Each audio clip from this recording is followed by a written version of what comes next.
যাদের নামাজ পড়ার সময় দুনিয়াবি চিন্তা মনে আসে বা নামাজে অমনোযোগী তৈরি হয়, তারা ভিডিওটি শেষ পর্যন্ত দেখার অনুরোধ রইল।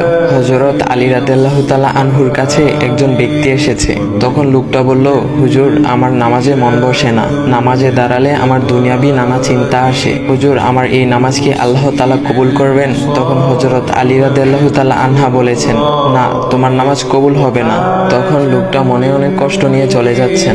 এমন সময় রাসূল সাল্লাল্লাহু আলাইহি ওয়াসাল্লাম এসে হযরত আলী রাদিয়াল্লাহু তাআলা আনহুকে জিজ্ঞাসা করলেন, ইয়া আলী, আপনার কাছে লোকটা কেন এসেছিল? এসে দেখি মন খারাপ করে চলে গেল। কেন, কি হয়েছে আমাকে বলুন। তখন আলী রাদিয়াল্লাহু তাআলা আনহু বলেন, তিনি আমার কাছে জানতে এসেছেন যে নামাজে দুনিয়াবি চিন্তা আসলে নামাজ হবে কিনা। আমি বলেছি, না, তোমার নামাজ কবুল হবে না। রাসূল সাল্লাল্লাহু আলাইহি ওয়াসাল্লাম তখন বলেন, ইয়া আলী, আপনাকে আমি একটা চাদর উপহার দিতে চাই, তবে একটা শর্ত আছে। আলী রাদিয়াল্লাহু তাআলা আনহু খুশি হয়ে বলেন, ইয়া রাসূলুল্লাহ, কি শর্ত তা বলুন, আমি আপনার সকল শর্ত মেনে নিব। বুঝতেই তো পারছেন রাসূল সাল্লাল্লাহু আলাইহি ওয়াসাল্লামের চাদর বলে কথা। তখন রাসূল সাল্লাল্লাহু আলাইহি ওয়াসাল্লাম বললেন, ইয়া আলী, আপনি যদি এই মুহূর্তে 2 রাকাত নামাজ একনিষ্ঠভাবে পড়তে পারেন দুনিয়াবি সকল চিন্তা দূর করে, তাহলে আমি আপনাকে সেই চাদরটি উপহার দেব। আলী রাদিয়াল্লাহু তাআলা আনহু বলেন, এটা তো সাধারণ ব্যাপার। আলী রাদিয়াল্লাহু তাআলা আনহু তখন নামাজে দাঁড়িয়ে গেলেন আর তিনি নামাজ পড়তে শুরু করলেন। এমন সময় তার মনের মধ্যে শুধু ভাবনা চিন্তা আসতে শুরু করলো, আচ্ছা, আমাকে যে রাসূল সাল্লাল্লাহু আলাইহি ওয়াসাল্লাম যে চাদরটা দিবেন, সেটা কি ফাতিমার চাদর নাকি রাসূল সাল্লাল্লাহু আলাইহি ওয়াসাল্লামের? আচ্ছা, চাদরখানা দেখতে কেমন হবে?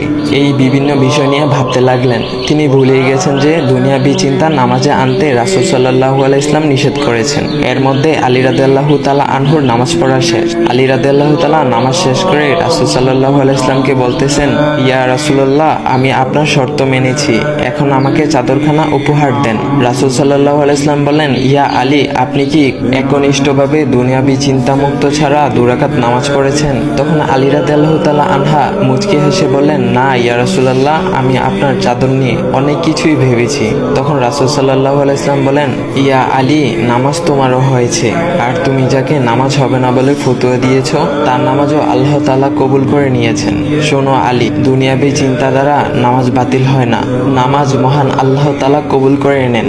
সকল ফরজ নিয়ম কানুন মেনে নামাজ পড়লে নামাজ হবে ইনশাল্লাহ। তবে আমাদের সকলের উচিত নামাজ আদায় করার সময় একমাত্র আল্লাহকে স্মরণ করে নামাজ আদায় করা।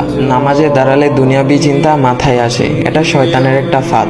আল্লাহ তাআলা আমাদের সকলকে শয়তানের কুমন্ত্রণা থেকে হেফাজত রাখুক এবং সঠিকভাবে মনোযোগের সাথে নামাজ আদায় করার মতো তৌফিক দান করুক। সবাই বলি আমিন। চাইলে ভিডিওটা আপনি অন্যদের কাছে শেয়ার করতে পারেন, এতে অন্যদের ভুল ভ্রান্তিগুলো দূর হবে।